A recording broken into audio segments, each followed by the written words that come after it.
Yo, how's it going? So in this video, we'll be breaking down this GU trade short. It was a counter trend trade at about a 0.5% risk for about a 1.5% gain. Overall today on a Monday, me and the chat have gotten about a 0.5% gain today. Took a few trades, lost about 0.7, 0.8% on one. I cut it early. And actually set a limit order for a re-entry on that. But so far today, about a 0.5% gain. I am done trading for the day because it's kind of late. So I'm going to be doing this breakdown, and I will be incorporating prime market terminal. But if you don't have prime market terminal, you'll be able to learn from the fundamentals and things like that on GU and things like that, and the actual technicals too. So starting off, like I said, this was a counter trend trade. I am going to overall bullish on GU for now because the USD is currently selling, and Great British Pound versus the USD pretty easy. The first thing I noticed was zooming out, right, ignoring everything else. This big impulse move that recently broke major structure on the 4-hour, right? And I didn't mark that up. I kind of just eyed it. Normally I would mark it up, but I've gotten to the point where I can, kind of see things in the market and see what's happening. And I knew that price was in the middle of it chasing down in order to have continuation, right? This high right here will get violated. So will this high right here where it respected, it'll get violated eventually. But I looked over to the left, right? Because I know it's going to violate this high and this high, given that it's bullish on the 4H. I noticed that there was an imbalance right here that was respected.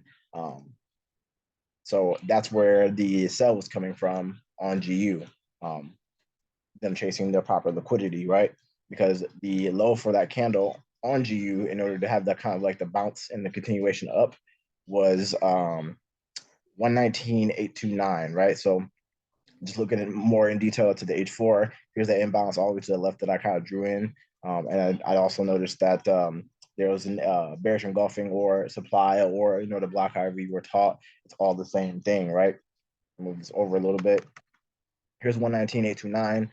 Price did not make it down there yet, so I knew since they were up here that they were going to have a continuation from some type of institutional footprint below. So that gave me an opportunity to do a counter trend trade. So first thing I noticed, right, is that they took liquidity right here on the 4-hour and then had a continuation, right? Price was, I'm gonna move this actually to the top. Price was doing this, kind of ranging a little bit, and then it took liquidity right here, and then failed to make a new high, and then came down, and then price pumped up and broke structure, right? So how price moves from in between liquidity from a bullish trend, as you can see right here, this overall is a very bullish trend on the 4H, and same thing on the daily, right? Its price will come up, come down, right? Break structure to the upside, right? And then this leg right here would be some type of continuation will happen from this leg, right? Oftentimes in order block or demand, right here, and then it'll come up and break structure again, and the process will repeat itself. So this would be like, let's just say there was a demand right here, right? Price will have a continuation on your higher time frame from somewhere in order to break structure again. And the process just repeats itself every time, right? I won't go too in depth because that's for my my learning errand. The price will break structure to the upside and then have a continuation, right? And the process will continue for a decent amount of time until the trend exhausts itself and other factors come into the play, like fundamentals and things like that, to make the Great British Pound short compared to the USD, right? Break structure, and the process just repeats itself over and over again, right? So given that, I did notice that there was a recent break of structure right here on the 4H, which would be technically from this wick, right, to this wick right here to this low right here. It was one impulse move, right? It just kind of danced around in there. Make sure you're aware of that. Price did break structure right here, so I'm going to mark that up. I did have that marked up before. I'm not sure what happened to it, but that's fine. You just put it right back. So price broke structure right here on the 4H. And I knew that since it broke structure, the next thing that was going to happen was price was going to need to retrace and come down and chase this liquidity right here and have a continuation of that, right, on the 4-hour. So that's where that imbalance came in on the left. I kind of figured out from a bearish point of view. What was it respecting, right? What was this respecting? There was an imbalance there. Price did end up respecting the imbalance, and I noticed that. And there was a bearish engulfing close that happened, and price wicked out and respected that more than 2 times actually. Three, that's 3 times, and then here's technically is 4 times right here. So once I saw that being respected, I was like, bet, I already know that this imbalance right here or this H4 bullish engulfing or demand is going to be my target for the long right here. Like very likely going to be this imbalance right here between this candle and that candle because it's in can you play with your sister? Because it's in discount territory down here. So it's gonna be one of these two institutional footprints. Long story short, if this gets filled and then price continues down, right? If this gets filled, come here, bro. I hate that. If this gets filled, Control Z. I wish trading view in my computer would stop playing with me. If this gets filled, right, and then we have a break of structure, change of character, and things like that, right? On the 4 hour or the 1 hour, I know that we'll have a continuation from here. But if it gets filled and then price break structure to the downside, I already know they're still chasing more liquidity, and it's very likely that they're going to use this order block right here, this demand. The reason why is this is a strong low, right? Every time price breaks structure like this, the last high, right? The low that it took would be the strong low. So technically this right here would be the strong low actually.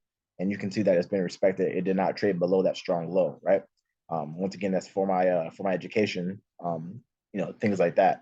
So I already knew that this wasn't going to be violated in any regard. So it had to have been one of the two. So it's like one or two scenarios basically when it comes to the long idea.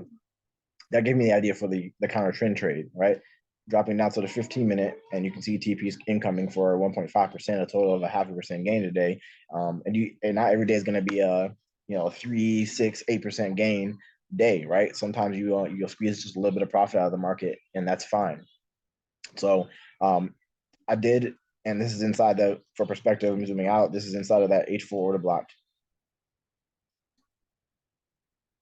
This is inside that H4 order block and that H4 imbalance that was respected, right? So we did have Asian range as well come into play. You had Asian range right here. Price did come up, and I did draw on a few M15 time frame, and I'll just delete that for now. You can see where the Asian range was basically right here at 127.54. I did draw on a few order blocks or just supplies in premium territory, and I watched Asian range get taken. The confluence for this trade was that they did in the 4H have to come down for that retracement. Give him his bottle back for that retracement. And I noticed that there were a few actual supplies that got respected on the way down. So let me turn this off and move this. There's this guy right here. He got respected and got respected again. And then price had a continuation from that, and it moved away from that supply, right? After it moved away from that supply, price ended up creating another supply, breaking structure, creating lower highs and lower lows, basically failing to make new highs, and had a continuation down. So I drew in a few that might have been an option as to where it was coming from. Once I saw price coming up into the supply and trading above angel range, that's funny, Asian range, price did indeed right here trade below, and basically this was the very last high that I recorded at the time, right? So if price broke structure to the upside, I wouldn't even consider this trade, right? And then if it got to this one and still kept breaking structure to the upside repeatedly, I would not consider this trade at all. I would just leave it alone and take the long that was intended. But price did fail to make a new high here, right? Price also failed to make a new high here, and also a changed character right here, right? Price took liquidity to the downside right here, basically taking sell stops down here, right? And at that point, I did do a market execution on that. I should have, and I had a little bit of a slightly premature entry, which is fine. I had about a 1/4% drawdown, maybe at best, and then price ended up falling as expected and continue to the downside, right? How did I confirm that this trade is going to continue to the downside, right? It kept breaking structure. I couldn't even mark up all these structure breaks, right? It kept breaking structure to the downside. Kept breaking structure to the downside, and it kept doing that over and over and over again. I know I just want to duplicate. Kept breaking structure to the downside over and over and over again, right? So after I lost my first trade, which was at 1% risk, I closed it at about 0.6, 0.7, maybe 0.8% loss. And then I took a second trade for a 0.5% risk for a 1.5% gain in order to have a 0.5% gain today versus being in the negative and having a red day, right? Currently, stops are in profit. Can you give him his bottle again? Currently, stops are in profit at 120, 821, I believe, if I remember right. Somewhere just below break even. And I did anticipate prices going to continue down, given that the low for that candle was 119,829, right? So that being said, tonight GU, as long as retailers stay short on GU, I'll be using this kind of H4 area that I pointed out earlier in order to take this long as well for at 1% risk for maybe 3 to 4%, right? So that's how you kind of manage your trades. You want to be a professional trading plan follower and a professional capital preserver, right? You want to always watch out for your money, right? If you're walking through a bad neighborhood, you're gonna make sure that your wallet's safe, right? You walk through a bad neighborhood, you're gonna make sure that your wallet's safe if you have money in there, right? Even if you don't, you have credit cards and things like that. It's the same thing with trading, right? You have to make sure that your money and your capital is safe and you're not risking too much of your capital, right? And that's where kind of like personal capital or funding providers, whatever route you want to go, comes into play, right? I personally went the route of learning how to trade and then funding providers and then investing in personal capital from that, because obviously that's going to be the fastest route. So when it comes to prop firms, you have to make sure that they want to look at people who are professional risk managers, right? More than like, taking good trades, based on your trading plan, but you want to be a professional risk manager before you're a good trader, right? Always watch out for your capital, right? I lost 0.8% on GN earlier, and then I made 1.5% back, risking a 0.5%. So what did I do there? I immediately cut my risk in half as soon as I lost the trade. I could have taken this at 1% risk, and yeah, it would have been in profit almost 3% by now. But like, that's not the point. The point is to make sure that your capital is protected, because I could have just as easily lost this trade, and I could have just as easily lost this trade and just been down 2% for the day, right? Instead of being down 2%, I lost about, I can't remember, 0.6 or 0.8% in order to gain 1.5% back. So that's like 0.75 or 0.7 or something like that percent for the day, right? Sometimes it'd be like that, honestly. And now, what I did was basically draw in my my my what's it called? My supplies that were created on the way down, and essentially, if price ended up trading above maybe one of these and was coming back to my entry point in order to take me out at in profit, then maybe I would have closed with some profit once I kind of had that indicator that maybe I was going to have a retracement, right? Like I said, I did anticipate that it was going to drop down to 119,829 based on the H4, right? And now I'm going to let this smash TP, be done for the day, and then tonight London, or maybe even during New York tomorrow, tonight, or my bad, tomorrow morning, take this long somewhere, given that fundamentals are still in line and the proper area is respected, right? It's going to be one of these two areas for sure. So that being said, this is Great British Pound USD. This was the trade breakdown. I could have scaled this into if I wanted to, and be like a 0.5% risk at first, and then added another 1%. But I typically don't do that for counter trend trades because they're a little bit higher risk. But yeah, that's GBP USD. That's an example of how you preserve your capital and take good trades, right? I looked up from the H4 down, and I was like, here are the reasons why this is selling from here, even though GU is overall long right now. You know what I mean? From this point, right? I matched up supply and demand and liquidity and things like that, in my zones, like that imbalance on the H4, and waited for a price action to actually happen and a complete shift in structure and or liquidity in order to make sure I got into the trade correctly. So that's GU breakdown, counter trend trade. Let me know if this helps you at all. If it did, let me know. If it did not, feedback is welcome. And I'm going to be doing a better job of doing trade breakdowns.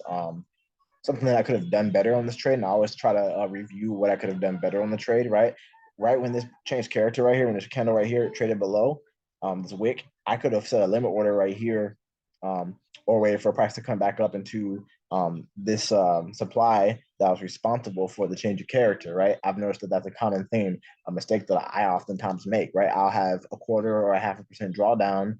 And then price will go in my favor most of the time. I'm right on the trade, but like I could have gotten a much better entry. So maybe a change in my trading plan could be either to set a limit order or wait for a price to come back up and wait for maybe another supply close as a result, as you've seen here happen, and then sell on that or something like that, or maybe wait for a Fibonacci entry if that's appropriate, right?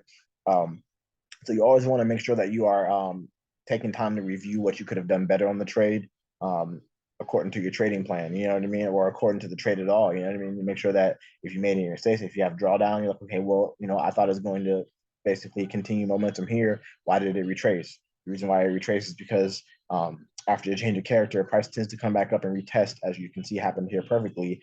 The supply that caused the change of character. You can see this wick that I highlighted right here. That would have been a sniper entry, 0 drawdown instead of a 0.25% drawdown, which still isn't a lot. But the point is to kind of be more efficient, right, in your trading and be as efficient as possible in your trading, right? So that's something that I personally could work on. Nobody's perfect in their trading, but I'm trying to kind of make you guys realize that no one's perfect in their trading, right? You don't come here into the markets to be perfect, right? That's impossible. You come here to be effective, right, and have a good trading plan that you can execute with confidence through back testing and journaling and things like that, right? So you can see your stats like, okay, overall I win 60, 70, 75, maybe even 80% of your trades most of the time, right? Aside from some losing streaks here and there. But you always want to make sure you're constantly improving, right? And you can't do that without journaling your trades and things like that, and making sure you're reviewing, when the trade goes on a profit, or if you lose on a trade, and I immediately review what could I have done different on this trade, right? That's pretty much it, guys. That's my advice to you: is always be improving, right? I aim to improve 1% a day. So from now on, when I see this confirmation, right, this change of character confirmation, what I'll do is I'll wait for price to retrace back up into there, and then once I see some proper price action, I'll market execution and then let price continue down. If I lose on a trade, oh well, you know what I mean? It's only 0.5% or 1%. That's my risk, right? My risk appetite. So let me know if this helps you. Once again, that's it for the video. Make sure you drop a like, subscribe. If you got value out of this. If you did not, don't do it, bro. Don't like and subscribe, I guess. I don't know. See you guys later.